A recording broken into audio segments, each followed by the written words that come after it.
Ngayon, sa video ko na to, i-share ko sa inyo kung ano talaga ang buhay ko nung ako'y nagbarko pa lamang. So, ano talaga ang nagiging trabaho ko sa barko nung unang-unang kong sampa sa barko. Pero kung ngayon pa lang tayo nagkita, ako nga po pala si Junry Salud, ang dating OFW, dating marino, at ngayon na isang baguhang entrepreneur at isang baguhang content creator. So, ito yung kwento. Bago pa tayo nakapag-international, na kapag sampa tayo sa Super Ferry, so yun tayo unang nagtrabaho at na-hire tayo doon bilang food attendant. Ang food attendant kasi sa Super Ferry, nagsiserve tayo ng pagkain sa Island Fiesta at iikot rin yung posisyon natin doon o meron siyang sariling rotation. So kung minsan, pwede kang maging dishwasher, pwede kang maging messman, pwede kang maging food attendant.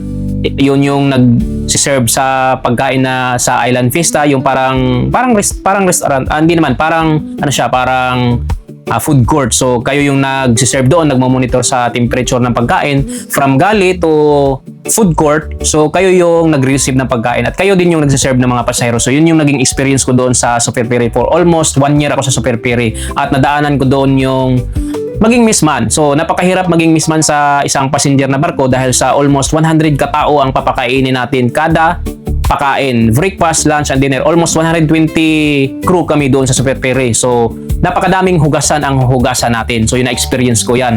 At yun nga, pag halimbawang nagustuhan yung performance natin ng mga visor natin at ipopromote nila tayo doon sa may mataas na posisyon. So, bago pa ako nag-missman, unang-una ko munang naging posisyon sa Super Ferry ay yung paghugas ng plato. Naging dishwasher ako doon.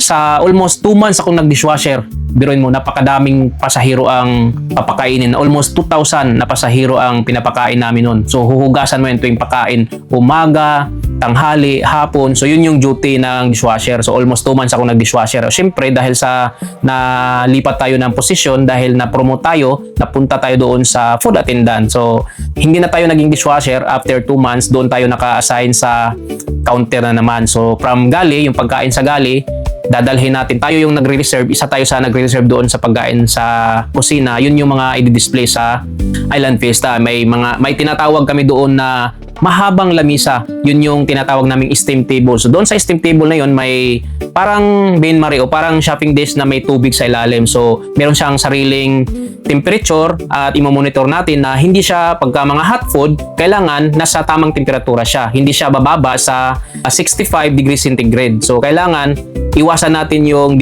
danger zone ng pagkain. So meron tayong kaunting kaalaman dyan patungkol doon sa danger zone na pagkain dahil sa yun nga na-assign tayo sa kusina nung araw nung nag-Super Ferry tayo. So naka-assign kami doon at pagka tuwing breakfast nagsiserve kami ng mga pagkain doon sa mga pasahero at naka-shifting naman kami noon. May siyang first shift, second shift at third shift. So iikot din kayo sa posisyon na yun. Yun yung style doon sa Super Ferry nung araw. So ngayon wala na yung Super Ferry, naging Tugo na. Yung Super Ferry at saka Negros Navigation nung parang binili yan ng isang may-ari ngayon. So yun yung Tugo kung hindi ako nagkakamali. O sa mga nakakaalam, i-comment nyo dyan sa comment section kung sino na talaga ang totoong may-ari ng Tugo ngayon. Pero ang pagkaalam ko talaga, yung mga barko ng Super Ferry ay yan yung ibang barko ng nasa Tugo ngayon.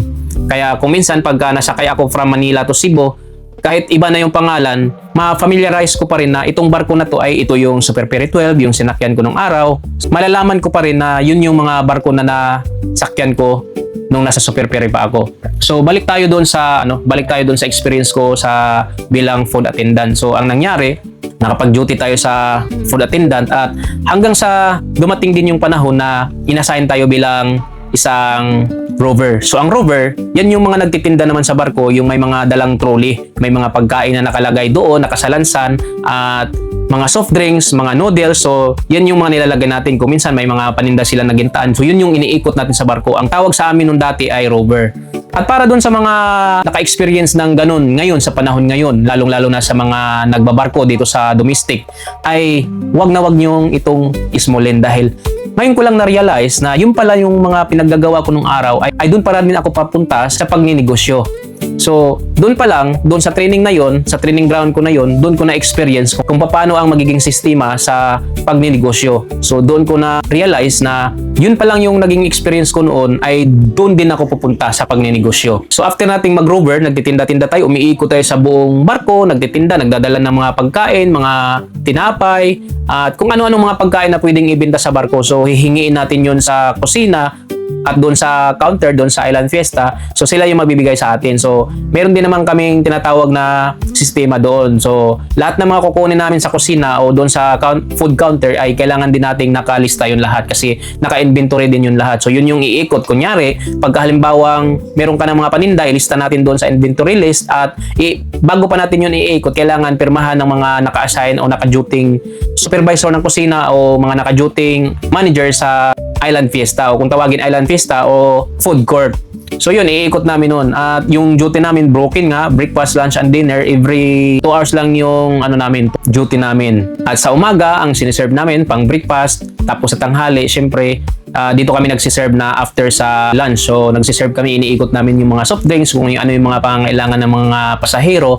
Pagdating ng hapon o bago mag alas 3, iikot na naman kami ng pang-snacks niyan. So may break time kami, balik na naman kami ng alas 6 ng hapon at pang-dinner na naman ang isi-serve namin. So nagsiserve kami. After dinner, meron din silang disco doon sa Island Fiesta. So yun nga, may inuman. Yun na naman yung ibenta namin pagdating ng mga ganong oras, mga alas 9 na ng gabi o alas 10 na ng gabi. So yun na naman yung ibenta namin. Halos araw-araw yun, ganun lang ang cycle. So yun yung mga naging experience ko sa Super Pere at almost 1 year ako doon sa Super Pere.